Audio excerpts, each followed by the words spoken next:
పెద్ద పెద్ద హోర్డింగ్లు పెట్టారు ఊరంతా. రైతు స్వరాజ్యం అంటూ ఫ్రంట్ పేజీలో యాడ్స్, పెద్ద పెద్ద హోర్డింగులు. ఇది రైతు స్వరాజ్యం కాదు, రైతును ఏడిపిస్తున్న రాజ్యం, రైతును మోసం చేస్తున్న రాజ్యం అని మేము అంటా ఉన్నాం. అందుకే ఈ ముఖ్యమంత్రి, ఈయన మంత్రివర్గ సహచరులు, ఈయన ప్రభుత్వం చేస్తున్న మోసానికి వ్యతిరేకంగా రేపు బీఆర్ఎస్ పార్టీ ఆధ్వర్యంలో అన్ని మండల కేంద్రాలలో రేపు రైతులను కూడగట్టుకొని మా పార్టీ కార్యకర్తలు మేమందరం కూడా ధర్నాలకు పిలుపునిచ్చినాం. నేను ముందుగా ఈ ధర్నాకి పోయే ముందు మా నాయకులకు నేను విజ్ఞప్తి చేస్తా ఉన్నాను. మీరు నిరసనలకు శ్రీకారం చుట్టే ముందు నిన్న ముఖ్యమంత్రి మాట్లాడిన చిల్లర మాటలు, ఆయన అవాకులు చెవాకులు కారు కూతలు ఏదైతే దిగజారిన బజారు భాష వాడిండో తెలంగాణ తల్లిని ఉద్దేశించి, తెలంగాణ తల్లి విగ్రహం పెట్టాలని మనం అడిగితే ఆయన ఏదైతే ఒక బజారు భాష వాడినాడో దానికి నిరసనగా రేపు ఎక్కడికక్కడ మీరు ధర్నాకి ఉపక్రమించే ముందు తెలంగాణ తల్లి విగ్రహం ఉంటే ఆ విగ్రహానికి పాలాభిషేకం చేయండి, నిరసనలో కూర్చోండి. ఒకవేళ అక్కడ విగ్రహం లేకపోతే మీ మండల కేంద్రాల్లో తప్పకుండా ఒక ఫ్లెక్సీ అన్న పెట్టి తెలంగాణ తల్లిది, ఆ తల్లికి పాలాభిషేకం చేసి ఈ మూర్ఖుడిని క్షమించమని కోరి దయచేసి నిరసనలకు ఉపక్రమించమని చెప్పి మా నాయకులకు మా కార్యకర్తలకు నేను విజ్ఞప్తి చేస్తూ ఉన్నా. మా డిమాండ్ ఒకటే, ఈ డ్రామాలు నడవవు.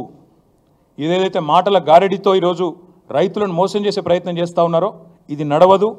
బీఆర్ఎస్ ఉన్నంత కాలం మేము భారత రాష్ట్ర సమితి మాత్రమే కాదు, భారత రైతు సమితి కూడా తప్పకుండా రైతుల పక్షాన మేము తప్పకుండా ఒకటే డిమాండ్ పెడతా ఉన్నాం. ఏ ఆంక్షలు లేకుండా రుణమాఫీ చేయాలి. అది ఎప్పటి లోపల చేస్తారో డేట్ కూడా చెప్పాలి. ఎందుకంటే ఇప్పటికే 2 సార్లు తప్పిన మీరు. డిసెంబర్ 9 అన్నారు, మాట తప్పారు. 15 ఆగస్టు అన్నారు, మాట తప్పారు. మీ డిప్యూటీ సీఎంఏ చెప్తా ఉన్నాడు 7,500 కోట్లు మాత్రమే రైతుల ఖాతాల్లో పడ్డాయని. డిప్యూటీ సీఎం ఫైనాన్స్ మినిస్టరే స్వయంగా ఒప్పుకున్న పరిస్థితి, కన్ఫెషన్ స్టేట్మెంట్ ఇచ్చిన పరిస్థితి.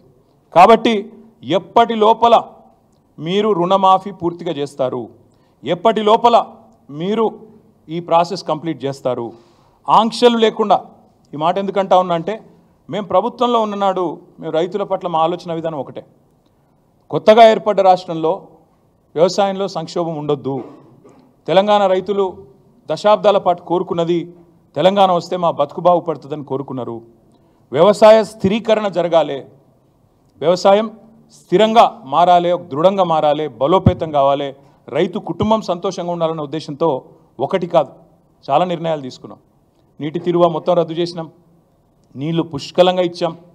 అది చెరువులు కావచ్చు, చెక్ డ్యామ్లు కావచ్చు, చిన్న చిన్న కుంటలు కావచ్చు, భూగర్భ జలాలను పైకి తెచ్చే ప్రయత్నం కావచ్చు, మేజర్ రిజర్వాయర్లు కావచ్చు, మేజర్ ప్రాజెక్టులు కావచ్చు, సమాంతరంగా ఏకకాలంలో ఇట్లాంటి కార్యక్రమాలు చేశాం.